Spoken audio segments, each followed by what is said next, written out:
The Arkansas Freedom of Information Act is often cited as one of the strongest government transparency laws in the United States. It's also been modified several times. As a matter of fact, it's been changed every other year since 1997. So what is the Arkansas Freedom of Information Act? And why is it so highly regarded? And why does it keep getting changed? This is Unpacking the Issue.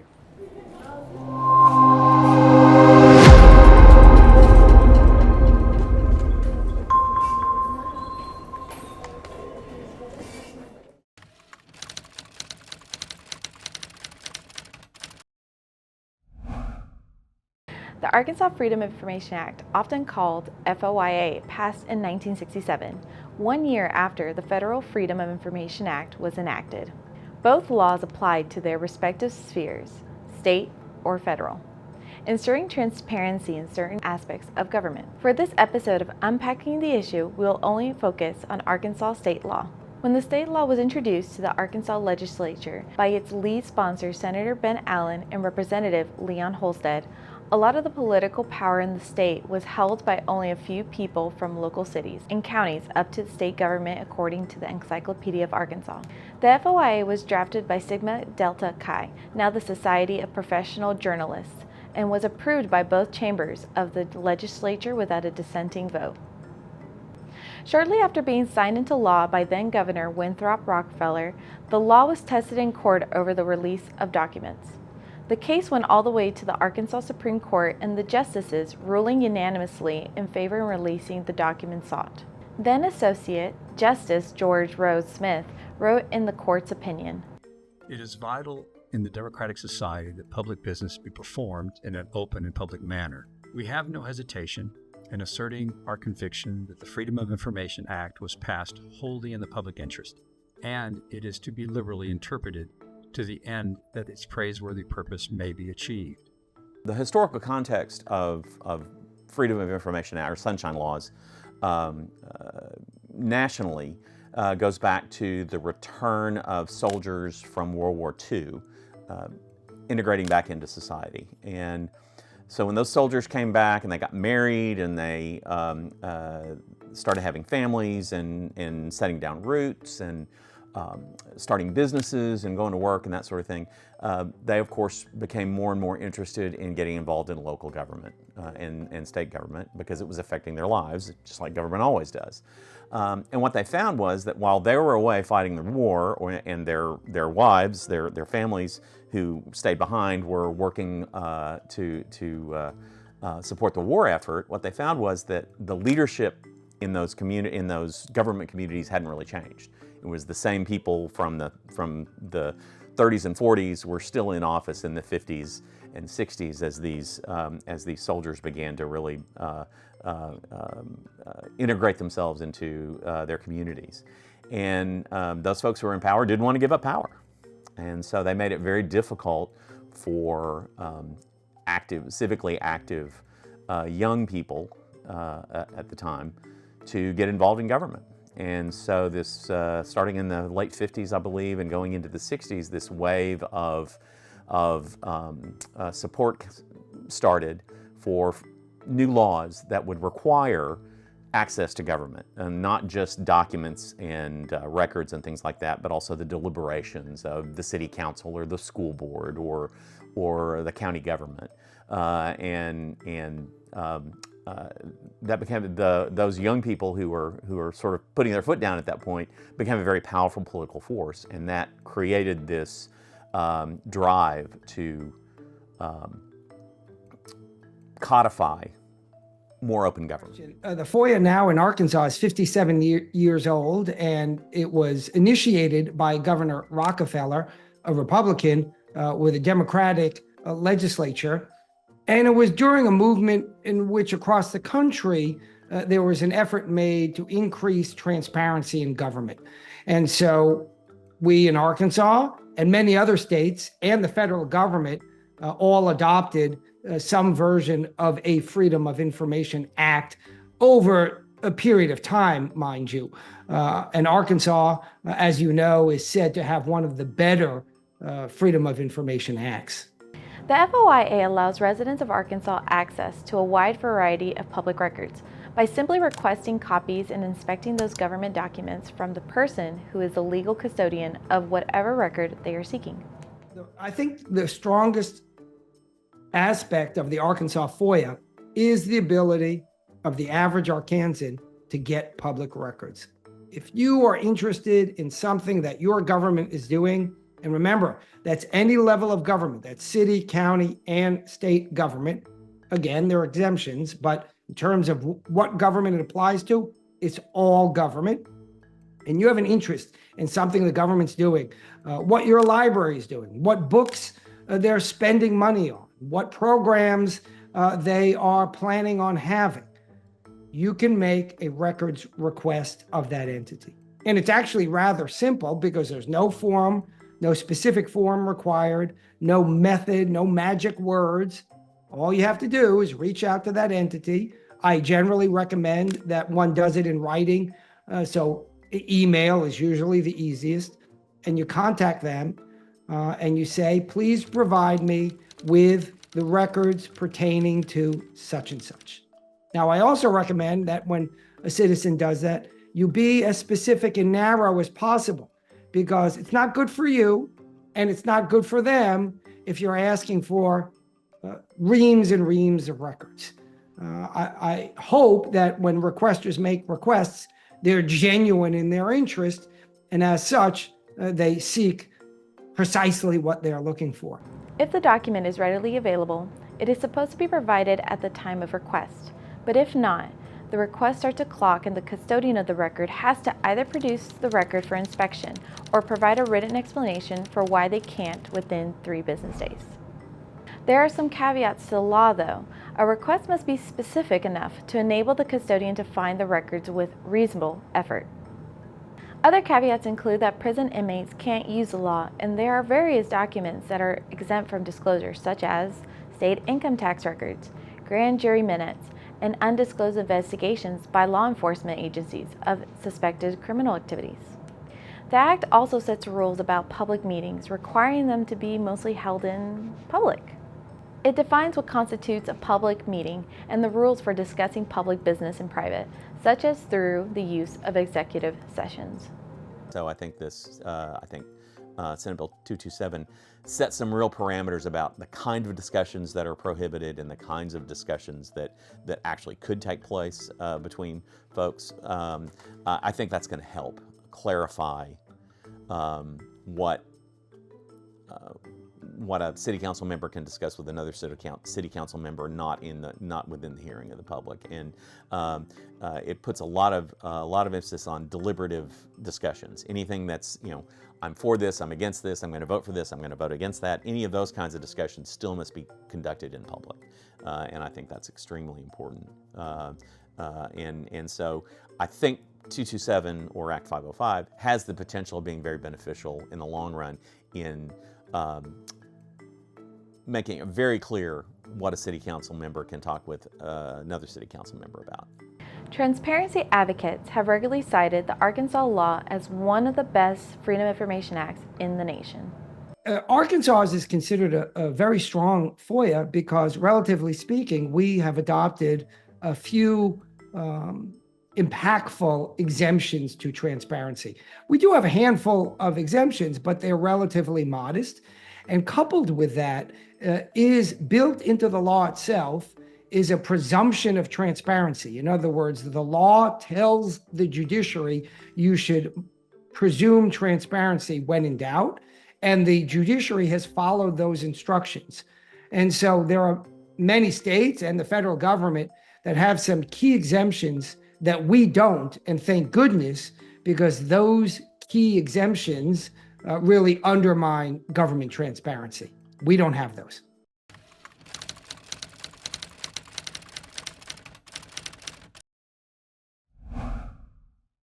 The FOIA has changed numerous times, first in 1975, then in 1977, 1985, 87, 89, and 1993. Starting in 1997, it was changed every other year in some form or fashion. Amendments to the law have included protections from disclosure. things such as adoption records and the identity of law enforcement officers working undercover. It's also been updated to take into account changes in technology, such as digital media and Zoom meetings. In 2017, lawmakers approved a raft of changes to the law, preventing the public from learning security information about agencies such as the state capitol police, public schools and universities, and the governor's mansion, records that had previously been available for years. Lawmakers who supported the change said that they were necessary to prevent terrorist attacks on public facilities. A bill sponsored by Senator Gary Stubblefield and backed by the University of Arkansas shielded information related to the number of security personnel on campuses, any personal information about them, and all their emergency plans, procedures, and studies. Stubblefield advocated the change of FOIA, saying, I'm not against the FOI. I believe strongly in transparency, I really do. But common sense just tells you there are some things you just can't release, especially in the day in which we live, because there are actually people out there who are just looking for something, an edge where they can get in and do some damage. I just don't think that we ought to give it to them. Meanwhile, Tom Larimer, who at the time was the executive director of the Arkansas Press Association, said lawmakers in 2017 did more damage to the FOIA than in any other session in more than a decade, saying, We've always had a certain number of legislators who have no use for the Freedom of Information Act, and they have no serious concerns about the transparency of government. But it just seems like there are more of them this time, and they are more willing to side with those who are perpetually on the side of weakening the FOI. In 2023, Governor Sarah Huckabee Sanders signed legislation that restricted access to records on her security detail in a special session. The move came after a record request by attorney and blogger Matt Campbell, who sought communications and records on expenditures from the Arkansas State Police on security for the governor and her husband. Initially, the bill sought a much more broad overhaul of FOIA that received bipartisan pushback. And one is known, for example, as the hamburger tax exemption. We have a tax that deals with local economic development, and those records were subject to the FOIA, and one legislative session they decided to exempt them. I think that exemption is not a particularly helpful exemption, but it's a very narrow sliver. So at the end of the day, I don't think it's dramatic. But that's an example, I want to stress, of where special interests can pursue an agenda item to narrow the FOIA, and at some point it becomes a problem. If we keep getting the chipping away at transparency by giving one exemption here and one exemption there, there does become a point at which a transparency law, the FOIA, becomes so weakened, so hobbled by all of these little exemptions that it's really diminished. Previously, the FOIA had been interpreted to mean that a public meeting happens when more than one local official meets to deliberate official business. But the language itself was seen by many as unclear. The definition in the FOIA, up until this last legislative session, of what makes for a public meeting has always been vague. And the FOIA is divided essentially into two parts. There's the part that allows you to ask government for records, and then there's the part that deals with open meetings. And open meetings means that those participants can't discuss the subject matter outside of a meeting because the public won't be able to observe that discussion. But what constitutes a meeting? If two members of a governing body are running to each other at the supermarket, is that automatically a public meeting? The answer is no, by the way. When does it become a public meeting, or when should it become a public meeting? And one thing that occurred just in this very last general legislative session was clarifying when members of a governing body meet outside of the ordinary scheduled meeting and have some discussions about something, and this is part of the definition. The definition now gives more clarity on when that behavior demands that the public be involved. Act 505 was sponsored by Senator Clark Tucker of Little Rock. It defines deliberation as an exchange of information between two or more members of a governing body, during which details are sought or disclosed about what decision a member of that body will make, of their support or opposition to any matter that will foreseeably come before the body. The legislation passed by high margins, but it was not without its detractors, such as Representative Jim Wooten of Beebe, who said it would start Arkansas down a slippery slope by fooling around with the Freedom of Information Act as it relates to transparency in government. Wooten said he was concerned that the bill would allow 2 members of a board to gather outside a public meeting and then pressure a 3rd member to vote a specific way on measures. A government entity, even if everybody on the board has the best intentions, when the public's out there in front of you, listening to what you say, it holds you accountable. And I think that's really important. The members of those public bodies need to remember who the boss is, and that's the citizens.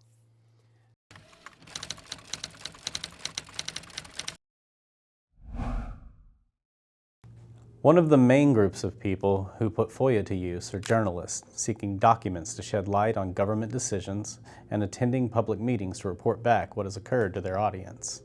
I was very fortunate to be involved in a project in 1999 called the FOIA project, the Arkansas FOIA project. And several media organizations in Arkansas got together and we planned a statewide survey of compliance of the Freedom of Information Act. We essentially picked out 4 kinds of documents that we knew to be accessible to the public. And then we sent somebody into every county in the state of Arkansas on the same day to ask for each of those, that kind of document.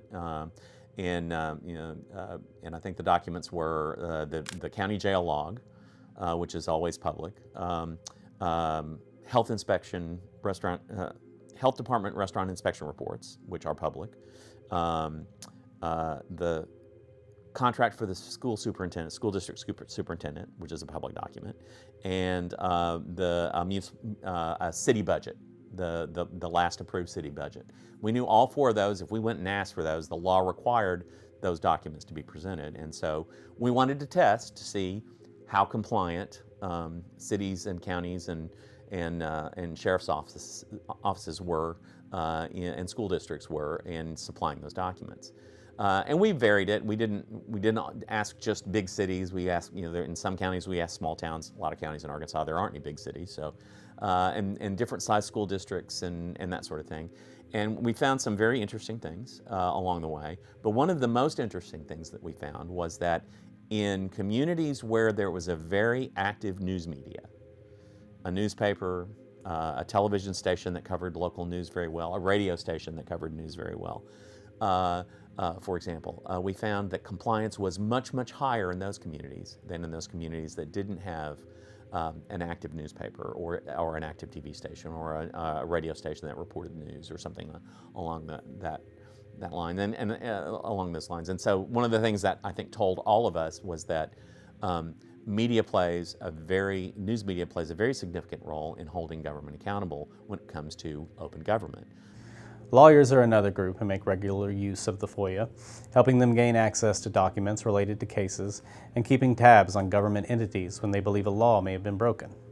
For example, Fort Smith attorneys Joey McCutcheon and Stephen Naparano used the law recently to seek records on the hiring and firing of an internal auditor in Fort Smith. However, the city did not provide the documents within the time frame required under the law and did not provide a requested background check. So the attorneys filed a lawsuit against the city and acting city administrator May 2nd, claiming they violated the FOIA. Circuit Judge Diana Ladd agreed, finding in favor of the attorneys on June 3rd and ordering that the city would have to pay attorney's fees in the case. As a practicing Arkansas attorney, I have certainly used the FOIA in my cases. And I used the FOIA or the federal FOIA, I believe, in a case many, many years ago before I came to Arkansas. But it's a valuable tool when a party in the litigation is a government entity, sometimes even when they're not. But usually when you have a government entity involved in a litigation, the FOIA can be a very useful tool. However, the FOIA doesn't set journalists or lawyers above anyone else. It is meant to be used by any legal resident of Arkansas who wants access to documents or meetings involving the public's business. But that raises a question. How does the average person who is not an expert in the law go about using it when the need arises? Well, the best thing to do is to get a hold of the handbook and read it, and have gives you an understanding about what FOIA can and cannot do, and it will help you. And I think I've had this conversation with 100 young reporters over the years. You know, the Freedom of Information Act does not force a government official to answer your question. The FOIA only requires that government official to show you the record that you've asked for. That's all. You know, so you can't, you can't walk into a government office and ask a question and expect an answer, a verbal answer, just on the spot. You have to know what to ask for. You have to understand how to utilize the law. You need to understand how to frame the request to get the information that you're after. The Arkansas Attorney General's Office keeps a copy of the Arkansas Freedom of Information Handbook available for download on its website, with the copy currently available being the 2025 edition that does not include the most recent changes.